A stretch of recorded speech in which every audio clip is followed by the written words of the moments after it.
Salut les photographes, on est en 2020, la 4K s'impose un peu partout, elle s'impose sur les télés, elle s'impose comme format d'enregistrement vidéo préférentiel pour beaucoup de vidéastes. Est-ce que c'est aussi l'année où la 4K va s'imposer sur les écrans d'ordinateur et en particulier des écrans pour photographes? Pas forcément, ça dépend des cas, comme souvent c'est un petit peu plus compliqué qu'une réponse en une phrase, et on va explorer tout ça dans cette vidéo.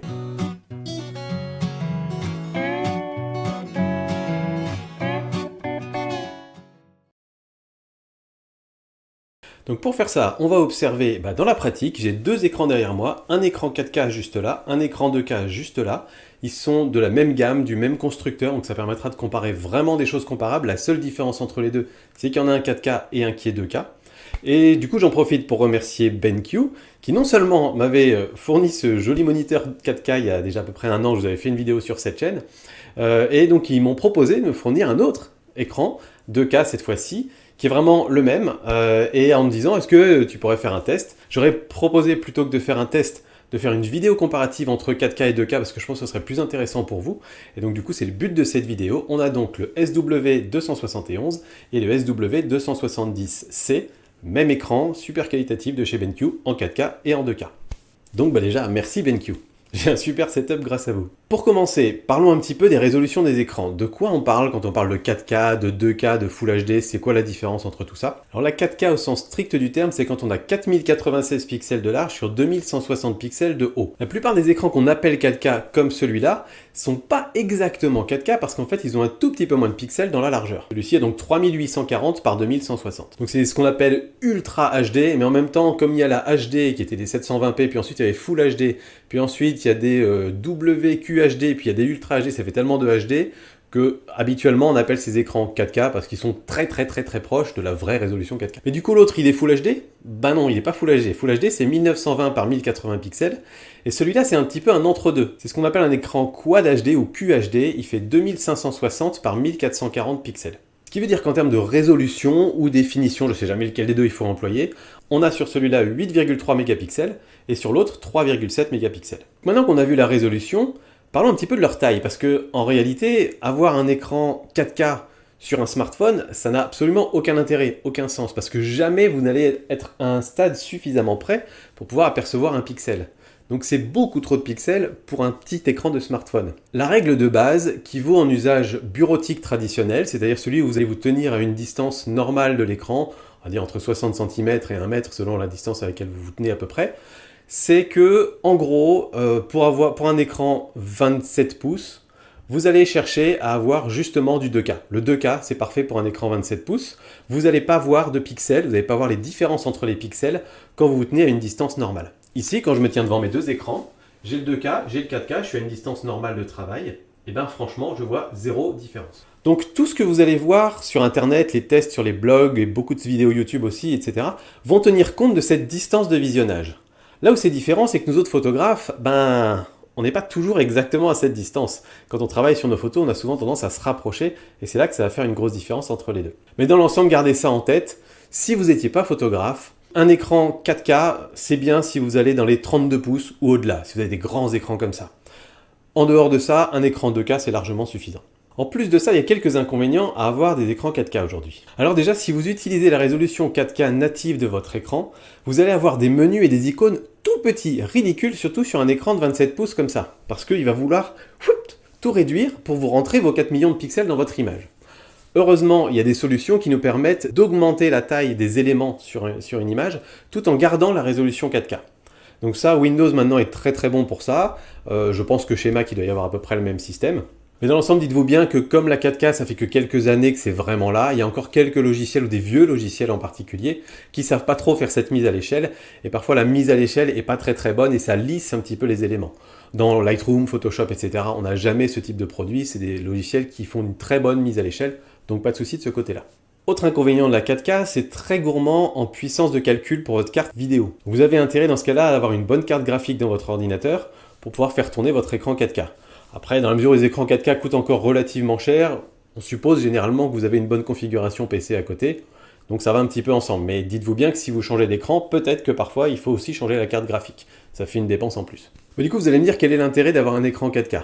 Et bien l'intérêt, c'est ce que je vous disais tout à l'heure en début de vidéo, c'est tout simplement que vous allez avoir plus de détails sur vos photos dès le moment où vous allez vous rapprocher un petit peu de l'écran. Si vous traitez des photos qui ne nécessitent pas de se rapprocher de l'écran, je pense par exemple aux photographes de portrait, à moins que vous fassiez vraiment des photos de mode pour lesquelles il faut aller retoucher chaque petit grain de peau, chaque élément sur la peau, etc. Vous allez clairement vous rapprocher de votre image.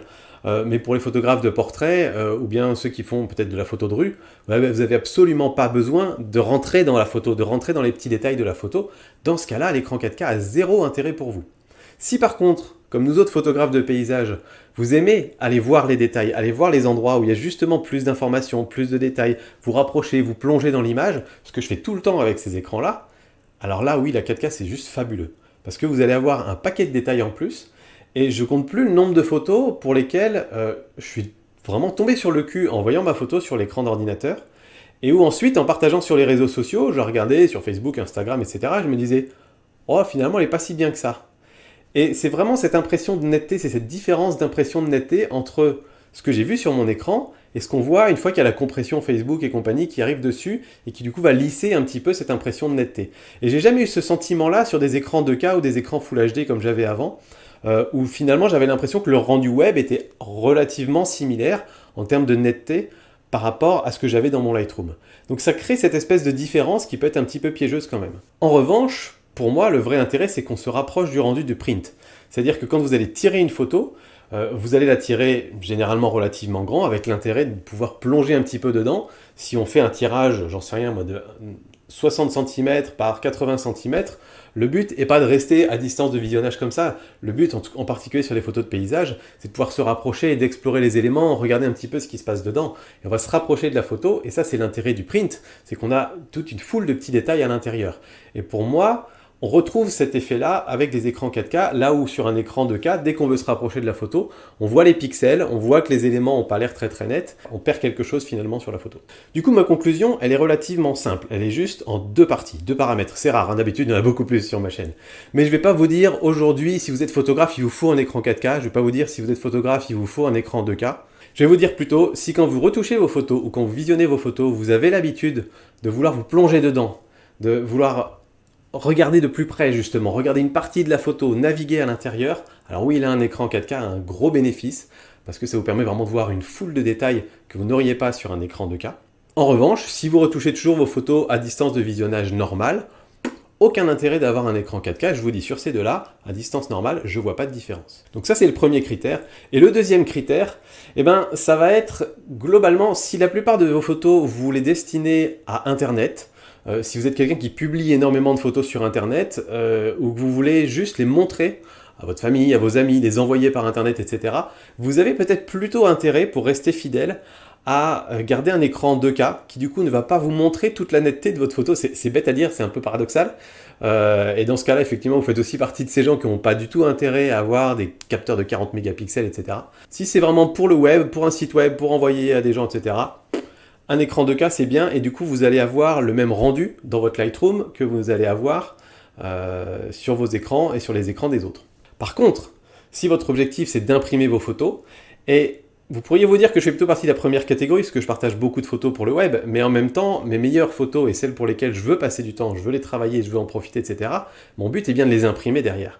Donc je me place plutôt dans la deuxième catégorie, moi, des gens qui veulent pouvoir imprimer leurs photos. Alors là, je suis vraiment content maintenant d'avoir un rendu sur mon image, sur mon écran, qui est très proche du rendu que je vais avoir à l'impression, et notamment pour appliquer la netteté sur nos images.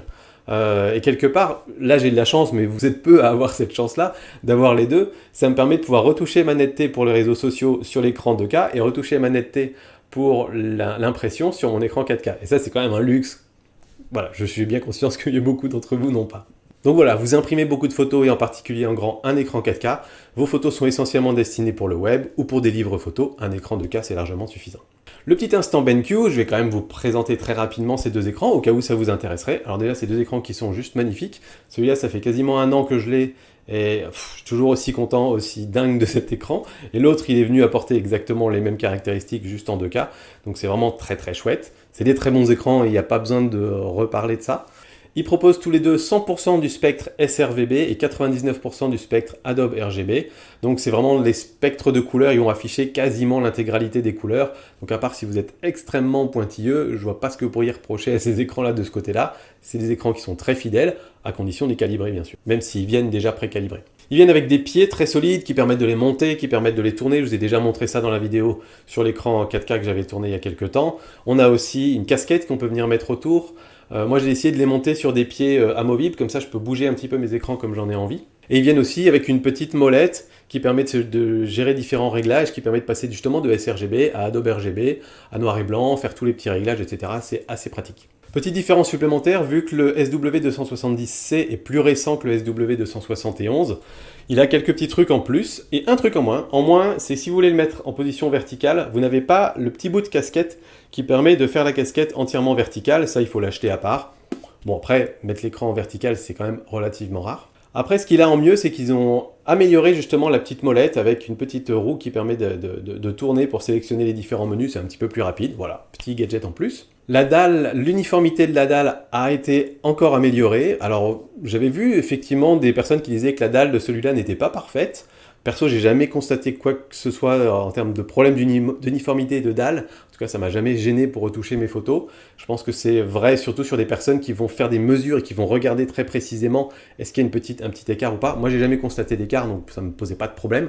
Mais peu importe. Ce qui est intéressant, je trouve, c'est de voir que BenQ a entendu ces quelques retours et a décidé de l'améliorer sur l'écran suivant. Donc a priori, la dalle maintenant est encore plus uniforme. Et dernier point qui peut intéresser pas mal de personnes aussi, on a un port USB-C sur les deux.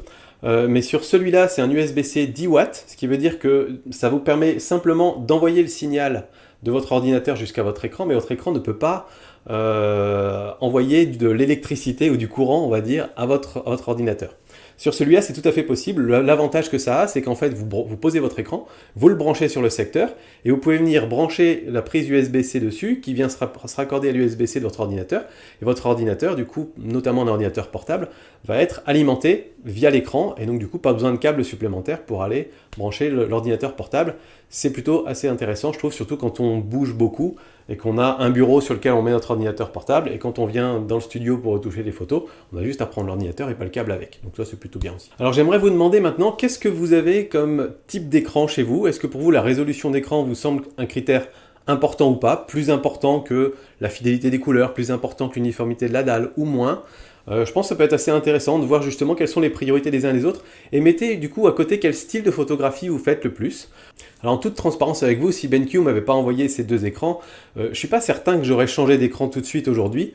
J'avais déjà un écran Full HD, je crois que c'était un petit, un 22 pouces, et j'avais acheté un écran 4K pour le boulot, là où j'étais avant, qui lui du coup en termes de colorimétrie, bah, c'est pas la joie. Je tairai la marque pour ne pas non plus discréditer qui que ce soit, mais voilà, maintenant que j'ai ces deux écrans là sous les yeux, c'est juste un pur bonheur. Mais je peux comprendre aussi que ce soit pas votre priorité en termes d'achat, donc moi ça m'intéresserait de savoir où vous placez cette priorité là, celle d'avoir un bon écran, et du coup de à la fois pouvoir mieux travailler sur vos photos et surtout mieux en profiter visuellement, parce qu'aujourd'hui la réalité c'est que on regarde une majorité de nos photos sur écran, et il n'y en a qu'une petite minorité qu'on va imprimer.